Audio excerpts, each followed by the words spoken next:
বন্ধুসকল নমস্কাৰ আজি আপোনালোকলৈ এটা ভাল খবৰ লৈ আহিছিলোঁ যে অসম সৰ্বশিক্ষা অভিযান মিছনৰ অধীনত খালী হোৱা বিভিন্ন শিক্ষক পদৰ বাবে আবেদন বিচাৰিছে বন্ধুসকল মই আপোনালোকক ভাল খবৰ বুলি এইটো কাৰণে জনাইছোঁ যে এই পদকেইটাৰ বাবে এপ্লাই কৰিবলৈ হলে প্ৰাৰ্থীয়ে টেট কোৱালিফাইড নকৰিলেও এপ্লাই কৰিব পাৰিব তেনেহলে বন্ধুসকল দেৰি নকৰো আহক আৰম্ভ কৰো আজিৰ ভিডিঅ'টো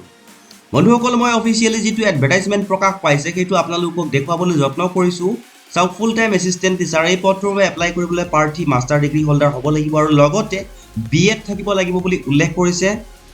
যিসকল প্ৰাৰ্থীয়ে টেট কোৱালিফাইড কৰি এই পদটোৰ বাবে এপ্লাই কৰিব তেওঁলোকৰ দৰমহাটো হ'ব 22000 টকা প্ৰতি মাহে আৰু যিসকলে উইদাউট টেট এই পদটোৰ বাবে এপ্লাই কৰিব তেওঁলোকৰ দৰমহাটো হ'ব 20000 টকা প্ৰতি মাহে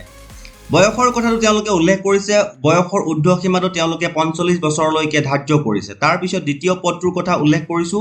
full time assistant teacher arts এই পদটোৰ বাবে এপ্লাই কৰিবলৈ প্ৰথমটোৰ সৈতে গোটেইখিনি একে তাৰ পিছত জনাবলৈ যত্ন কৰিছো part time assistant teacher Hindi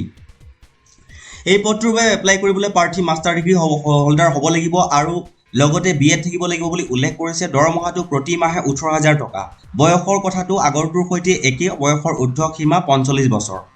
তাৰ পিছত বন্ধুসকল মই জনাবলৈ যত্ন কৰিছো part time assistant teacher arts এই পদটোৰ বাবে এপ্লাই কৰিবলৈ প্ৰাৰ্থী মাষ্টাৰ ডিগ্ৰী হ'ব লাগিব আৰু দৰমহাটো তেওঁলোকে 18000 টকা প্ৰতি মাহে উল্লেখ কৰিছে বয়সটো আগৰটোৰ সৈতে একে হেড টিচাৰ এই পদটোৰ বাবে এপ্লাই কৰিবলৈ মাষ্টাৰ ডিগ্ৰী হোল্ডাৰ হ'ব লাগিব আৰু বিএড থাকিব লাগিব তেওঁলোকে উল্লেখ কৰিছে দৰমহা প্ৰতি মাহে 24000 টকা দিব যদি টেট কোৱালিফাইড কৰি যোৱা যায় এই পদটোৰ বাবে এপ্লাই কৰিবলৈ আৰু উইদাউট টেট যদি এই পদটোৰ বাবে এপ্লাই কৰা যায় তেওঁলোকে দৰমহাটো 22000 টকা দিব বুলি উল্লেখ কৰিছে বয়সৰ কথা তেওঁলোকে উল্লেখ কৰিছে যে 45 বছৰলৈকে তে বন্ধুসকল মই জনাবলৈ বিচাৰিছো এই পদ কেইটাৰ বাবে আপোনালোকে এপ্লাই কেনেকৈ কৰিব এপ্লাই কৰিবলৈ হলে ইয়াতে উল্লেখ কৰিছে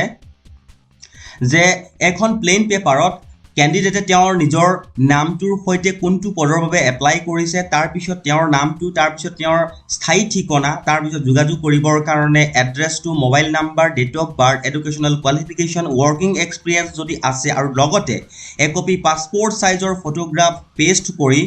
এপ্লাই কৰিব লাগিব আৰু এপ্লাই কৰিবৰ কাৰণে তেওঁলোকে অফিচৰ এড্ৰেছটো দিছে যে ডিস্ট্ৰিক্ট মিছন কোঅৰ্ডিনেটৰ সমগ্ৰ শিক্ষা কামৰূপ আমিনগাঁও আৰু 9/9/2022 তাৰিখৰ 5টা বজাৰ আগত তেওঁলোকৰ যিসকলে এপ্লাই কৰিব তেওঁলোকৰ এপ্লিকেশন গৈ পাব লাগিব বুলি উল্লেখ কৰিছে আৰু যিটো পদৰ কাৰণে এপ্লাই কৰিব তেওঁলোকে এনভেলপৰ ওপৰত ক্লিয়াৰলি লিখিব লাগিব কোনটো পদৰ বাবে এপ্লাই কৰিছে সেই কথাটো উল্লেখ কৰিছে তে বন্ধুসকল ইনফৰমেশনটো আছিল এইটোৱেই